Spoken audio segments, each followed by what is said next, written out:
The shocking history of lobotomy, 10 scandalous facts. Lobotomy was once seen as a miracle treatment for severe mental disorders, but today it is regarded as one of the darkest chapters in medical history. The procedure involved severing connections in the brain's frontal lobe, often leading to severe side effects or even death. Popularized in the 1930s and 1940s, lobotomy left thousands of patients permanently altered, including prominent figures like Rosemary Kennedy. Here are 10 of the most shocking, scandalous, and tragic facts about lobotomy that will make you question how this practice ever became mainstream. Fact number 1. The tragic fate of Rosemary Kennedy. One of the most well-known victims of lobotomy was Rosemary Kennedy, the sister of U.S. President John F. Kennedy. In 1941, at the age of 23, Rosemary underwent a lobotomy at the insistence of her father, Joseph Kennedy. She was considered a problematic child, showing signs of mood swings and mild intellectual challenges. Dr. Freeman, the infamous lobotomy advocate, performed the surgery. After the procedure, Rosemary's condition drastically deteriorated, leaving her with the mental capacity of a 2-year-old. She was unable to walk or speak coherently and spent the rest of her life in a care facility.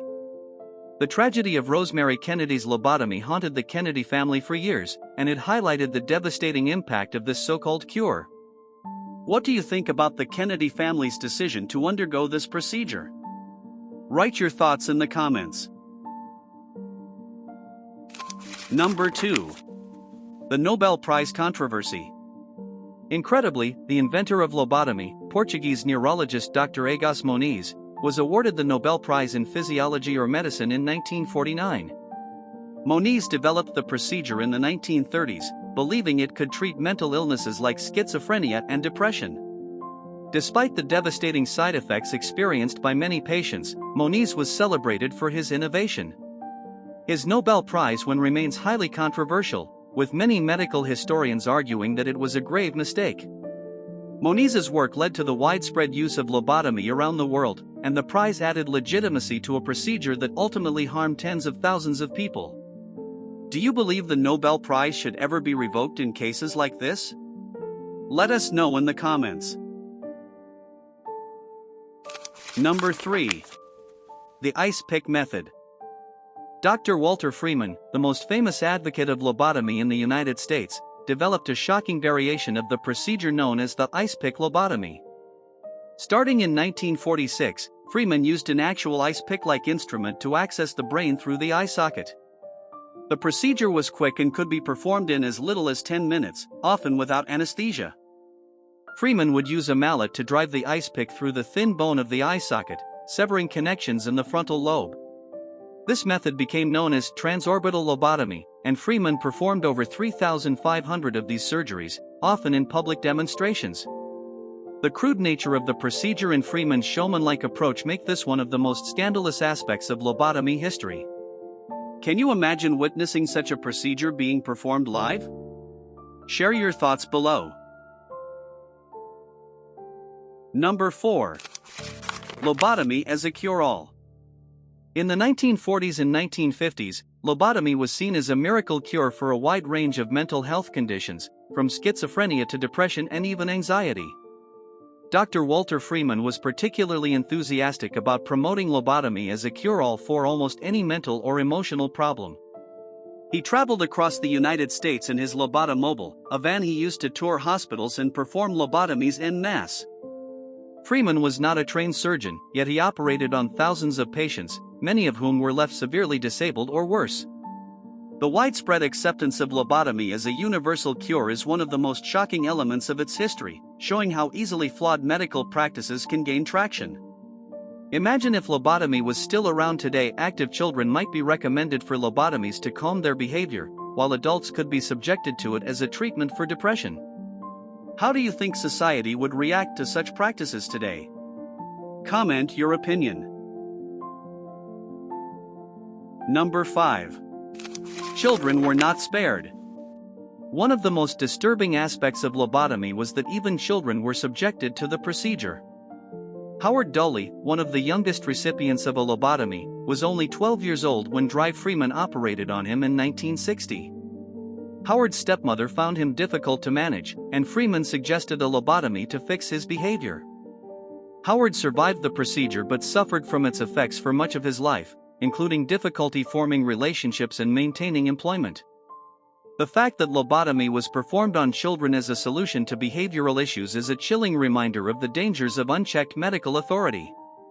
Should there be stricter regulations on experimental procedures? Share what you think. Number 6. The downfall of Dr. Walter Freeman. Dr. Freeman's career came to an abrupt end in 1967 after a lobotomy he performed resulted in the death of a patient. The patient, Helen Mortensen, had already undergone 2 previous lobotomies by Freeman, but he insisted on a third. During the procedure, a blood vessel was severed, and Helen died. This incident led to Freeman losing his medical license, effectively ending his career. Despite the countless lives he had altered or destroyed, Freeman remained unapologetic about his work until his death in 1972.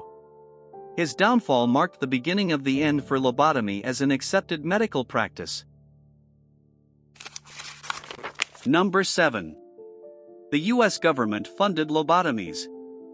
During the peak of lobotomy's popularity, the U.S. government funded thousands of these procedures. Veterans returning from World War II with PTSD were among those subjected to lobotomies, as the government sought a quick solution to mental health issues. Between 1949 and 1952, the Veterans Administration hospitals performed over 2,000 lobotomies on former soldiers. The fact that the government endorsed and funded such a brutal procedure highlights the desperate measures taken to address mental health issues in the mid-20th century, often at the expense of patients' well-being. Number 8. Women were primary targets. Women were disproportionately targeted for lobotomy, often for reasons that today would be considered normal emotional responses or nonconformity. Many women were lobotomized for displaying symptoms of what was then termed hysteria, which could include anything from depression to a desire for independence. In the 1940s and 1950s, a woman's refusal to conform to societal expectations could lead to her being labeled mentally ill and subjected to a lobotomy. The procedure was used as a means of control, silencing women who were seen as too emotional or difficult. This gendered aspect of lobotomy adds a deeply troubling layer to its already scandalous history. Number 9. The death of the procedure. The decline of lobotomy began in the late 1950s with the introduction of antipsychotic medications like Thorazine. These drugs provided a less invasive way to manage mental health conditions, and the popularity of lobotomy quickly waned. By the 1970s, lobotomy was largely abandoned, though it was never officially banned in the United States. In some countries, lobotomy continued into the 1980s, but the procedure's dark legacy left a lasting impact on the field of psychiatry. The shift away from lobotomy marked an important turning point in the treatment of mental illness, though the damage done to thousands of patients could never be undone. Number 10. Celebrity victims and public backlash. Lobotomy was not only performed on the unknown and the vulnerable, several high-profile cases brought the procedure into the public eye. Aside from Rosemary Kennedy, actress Frances Farmer was another famous figure subjected to lobotomy, though the details remain murky and controversial. The public eventually turned against lobotomy as stories of its devastating effects became widely known. In 1948, a scathing exposé by the Saturday Evening Post detailed the horrors of lobotomy, contributing to growing public backlash. The involvement of celebrities and the ensuing media coverage helped to turn the tide of public opinion, ultimately leading to the procedure's decline.